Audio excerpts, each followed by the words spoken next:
नमस्कार भाई और बहनों, आज की वीडियो में हम जानेंगे पीएमएमवीवाई फॉर्म कैसे अप्लाई करें। पीएमएमवीवाई मतलब प्रधानमंत्री मातृ वंदना योजना भारत सरकार द्वारा चलाई जा रही मातृत्व लाभ योजना है। इसके तहत पहली बार गर्भवती होने पर गर्भवती महिला और स्तनपान कराने वाली माताओं को बेहतर पोषण और स्वास्थ्य के लिए पहला बच्चा लड़की हो या लड़का 5,000 रुपए और दूसरा बच्चा जब लड़की हो तो 6,000 रुपए एक मुश्त गर्भवती और धात्री के खाते में भेजा जाता है। ध्यान रखिएगा कि दूसरा बच्चा अगर लड़का होता है तो ये अप्लाई नहीं होगा और सरकारी नौकरी में काम करने वाली महिलाओं के लिए ये एप्लीकेबल नहीं है। तो आइए जानते हैं इसका लाभ लेने के लिए फॉर्म को कैसे अप्लाई करें। उसके पहले आप लाभार्थी और डॉक्यूमेंट जो लगेंगे उसे लाभार्थी से मंगा लीजिए और लाभार्थी को भी बुला लीजिए। डॉक्यूमेंट की आप पहले से साफ और स्पष्ट फोटो खींचकर गैलरी में रख सकते हैं या फिर तुरंत फोटो भी ले सकते हैं।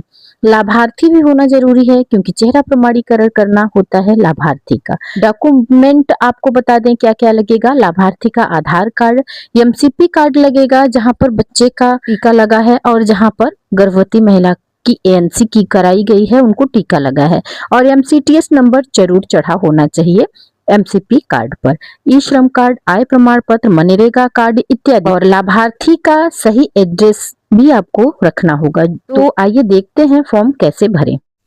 तो सबसे पहले अपने मोबाइल में पीएमएमवीवाई आप लोग डाउनलोड किए ही होंगे, वहां से इसे क्लिक करेंगे और पासवर्ड और यूजर आईडी डाल करके हम ओपन कर लेते हैं पीएमएमवीवाई ऐप को। और इस तरह से आप देख पा रहे हैं कि यहाँ पर ये पेज शो हो रहा है। तो आप ये देख रहे हैं बेनिफिशियरी रजिस्ट्रेशन लिखा हुआ है। यह फारस करने के लिए है, फेस ऑथेंटिकेशन के लिए है। तो सबसे पहले हम बेनिफिशियरी का रजिस्ट्रेशन करेंगे। इसके लिए हम यहाँ पर क्लिक करेंगे तो ये पेज ओपन हो और सबसे पहले ये पूछता है कि क्या लाभार्थी गवर्नमेंट सेक्टर में काम करता है। तो नहीं कर देना है आपको क्योंकि गवर्नमेंट वालों का वैसे भी नहीं भरना है। और दूसरे नंबर पर applying for first child, second child, जो अब चाइल्ड हो उसका आपको नंबर लगा देना है। फर्स्ट है तो फर्स्ट, सेकेंड है तो सेकेंड। यहाँ पर मेरा फर्स्ट है तो मैंने फर्स्ट लगाया हुआ है। अगला है नंबर ऑफ लिविंग चिल्ड्रन, कितने बच्चे लिविंग हैं मतलब जीवित हैं इस गर्भवती महिला का। तो आपको इस एरो को क्लिक कर देना है, संख्या आएगी और इस संख्या पर आप जिस बच्चे का आप भर रहे हैं वो क्लिक कर देंगे। तो बहनों घबराने की जरूरत नहीं है। भरने के पहले लगता है कि कैसे करेंगे, लग रहा है मुझसे नहीं होगा, लेकिन जब आप करने लगेंगे तो बहुत ही इजी होता है, बहुत ही आसानी से आप इसको कर पाएंगी। और अगला है does the beneficiary have Aadhaar card, क्या लाभार्थी का आधार कार्ड है। तो आपको यस कर देना है क्योंकि आप आधार कार्ड तो लगाएंगे ही, कंपलसरी होता है ये।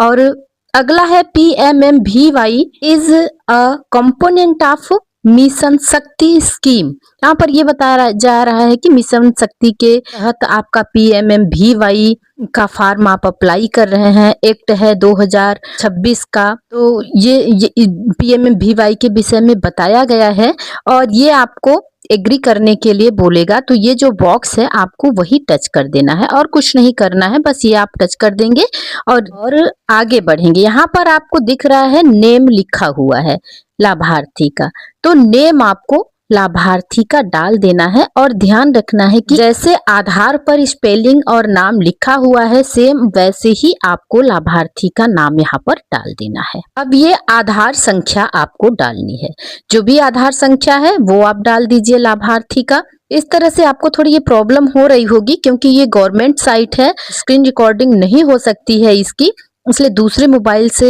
रिकॉर्ड भी कर रही हूँ और एक हाथ से काम भी कर रही हूँ, तो इसलिए थोड़ा सा ये स्क्रीन हिल भी रहा है। तो ध्यान दीजिएगा इन सब चीजों को। और ये यहाँ पर लाभार्थी का बैंक अकाउंट सीडेड शो कर रहा है, मतलब ये कह रहा है कि please get your bank account seeded auth Aadhaar and DBT enabled. लाभार्थी का अकाउंट बंद है। अगर ऐसा आता है आप जब पीएमएमवीवाई भर रहे हैं तो ये तभी होता है जबकि लाभार्थी का खाता चालू नहीं रहता है, उनके पैसे का लेन देन नहीं हुआ होता है, ये ऑप्शन आ जाता है। तो लाभार्थी को आप बोलिए कि वो बैंक में जा करके अपने खाते का एनपीसीआई करा ले, वो आसानी से हो जाता है, कोई दिक्कत नहीं होती है। वो एनपीसीआई करा लेंगे तभी पैसा आएगा।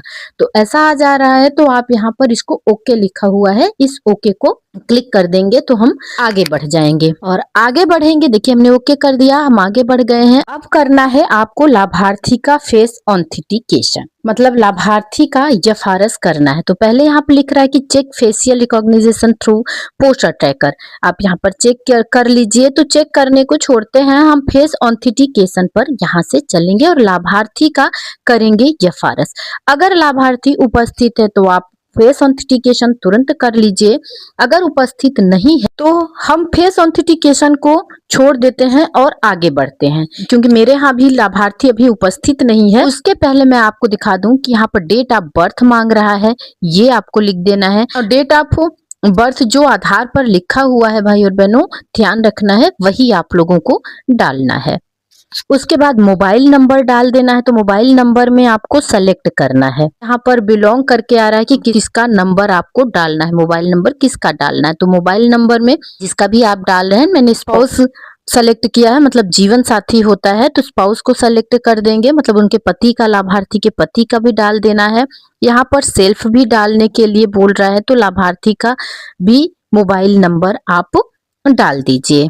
एलिजिबिलिटी प्रूफ को आप टच कर देंगे, आपने ई श्रम कार्ड लगाया है, नंबर पहले हम डाल देते हैं और उसके बाद ई श्रम कार्ड की फोटो आपको अपलोड करनी होती है।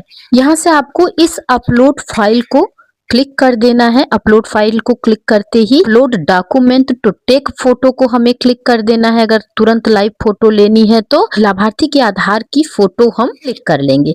आप गैलरी से भी इसको सेलेक्ट कर सकते हैं, लेकिन मैंने अभी यहाँ पर लाभार्थी की लाइव फोटो ली है आधार की। आप गैलरी से सेलेक्ट कर सकते हैं, फोटो ले सकते हैं, वहां भी ऑप्शन होता है।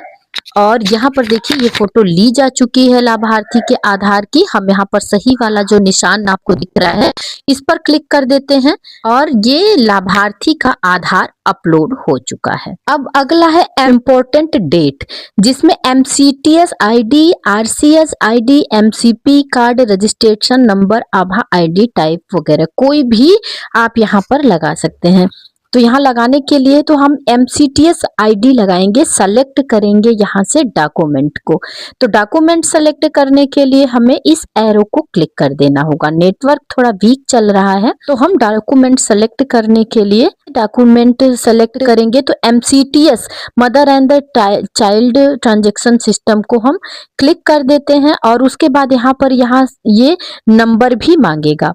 MCTS नंबर जो चढ़ा होता है प्राथमिक स्वास्थ्य केंद्र से, वो नंबर आपको यहाँ पर डाल देना है। नंबर डालते समय आपको ध्यान रखना है कि कोई भी डिजिट गलत ना हो भाई और बहनों। तो नंबर आप डाल दीजिए यहाँ से। अब वो नंबर डालने के बाद आपको MCTS की भी फोटो अपलोड करनी है, तो इसको क्लिक कर लेते हैं। तो टेक फोटो तुरंत हमने को लेनी है। MCP कार्ड की फोटो आपको लाभार्थी की खींच लेनी है और कोई दिक्कत नहीं होती है बहनों, जैसे जैसे ये प्रोसेस कर रहा है बस वैसे वैसे ही आपको कर देना है।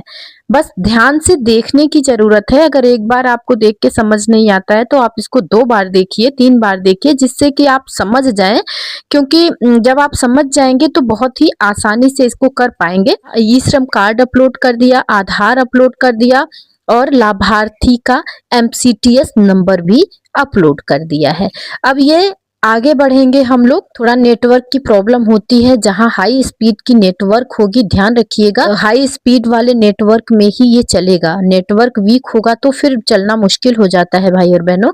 तो ध्यान रखिएगा, हाई स्पीड की नेटवर्क जहां पर पकड़ रहा हो वहीं पर आप ये फॉर्म अप्लाई करने के लिए बैठिएगा, तभी ये आसानी से हो पाएगा। अब अगला है MCTS नंबर डालना, जिसके लिए हम इस कैलेंडर को क्लिक करेंगे और यहाँ से हम दिनांक, मंथ और ईयर सेलेक्ट कर लेंगे। जिस तारीख को MCTS नंबर चढ़ा है वो आपको MCP कार्ड पर मिल जाएगा भाई और बहनों। और यहाँ से हम इसको कर देते हैं ओके और ओके कर देंगे। आप देखिए यहाँ पर ये अपलोड हो चुका है। अब लाभार्थी की LMP डालनी है, तो LMP की डेट भी आपको सेलेक्ट करनी है। जिसके लिए इस कैलेंडर को क्लिक करेंगे तो कैलेंडर को क्लिक करते ही फिर वही दिन, महीना और साल आएगा।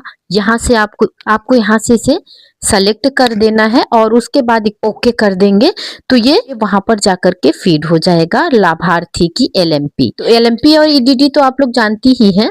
एक भी यहाँ पर कुछ गलत होता है तो ये तुरंत लिख करके आ जाता है, तो आप ओके कर देंगे तो हट जाएगा और इसको आप फिर से सेलेक्ट कर लीजिए। तो हम पुनः यहाँ से लाभार्थी का एलएमपी सेलेक्ट करके ओके कर देते हैं। अगला है एंटीनेटल चेकअप एएनसी डेट, जिसे प्रसव पूर्व जांच कहते हैं। तो इस कैलेंडर को क्लिक करेंगे और लाभार्थी की पहली एएनसी आपको भर लेनी है। मतलब जब आपने लाभार्थी का पहला प्रसव पूर्व जांच कराया था, टीका वगैरह लगवाया था, जांच करवाई थी, वो वाली डेट अपने टीकाकरण वाले रजिस्टर से या गर्भावस्था की देखभाल वाला जो रजिस्टर आपने बनाया है वहां पर आपने लिखा होगा, वहां से ये डेट सेलेक्ट कर लेंगे और उसको ओके कर देते हैं।